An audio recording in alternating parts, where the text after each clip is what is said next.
Asyik lambat je post ni. Sorry sangat guys ya. Hari ni memang aku betul-betul sibuk. I don't know why guys ya. Aku asyik lambat untuk post dekat dalam YouTube ni. Dan ya, aku lupa nak buat video pasal Timnas Indonesia dengan perlawanan guys ya. Perlawanan bola sepak.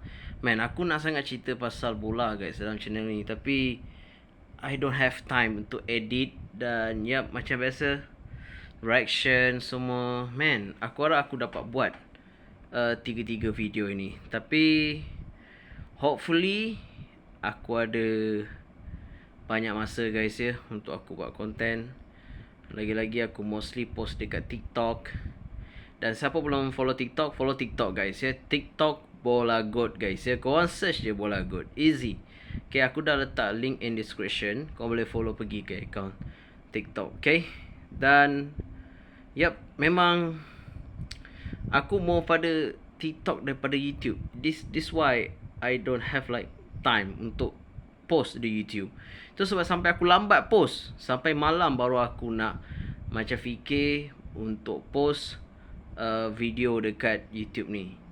Dan lagi satu, memang tak tahulah nak post apa. Tapi insyaAllah aku akan cuba untuk posting lebih banyak video pasal Timnas Indonesia. Kalau nak lah. Okay, kalau nak saya post pasal Timnas Indonesia atau reaction. Guys, kalau kau ada video untuk reaction, korang letak tajuk video yang boleh aku reaction ke apa. Dan apa lagi, korang komen lah kan. Komen untuk benda-benda yang boleh aku reaction ke. Lagu aku tak tahu, boleh kena copyright asalnya. Benda yang boleh aku reaction, benda yang aku boleh buat konten lah. Dan aku harap aku boleh buat banyak video. That's it. And aku sebenarnya memang fikir nak buat konten apa sebenarnya ni kan. Kita fikir apa nak buat kan. Aku nak post pasal bola, macam kita nak mula comeback cerita pasal bola ni macam tak ramai kan sekarang ni. Sebab sebelum ni ramai.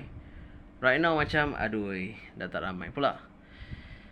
Tapi insyaAllah aku akan cuba buat yang terbaik untuk aku post. Hopefully ya, ramai yang akan tengok. Okay.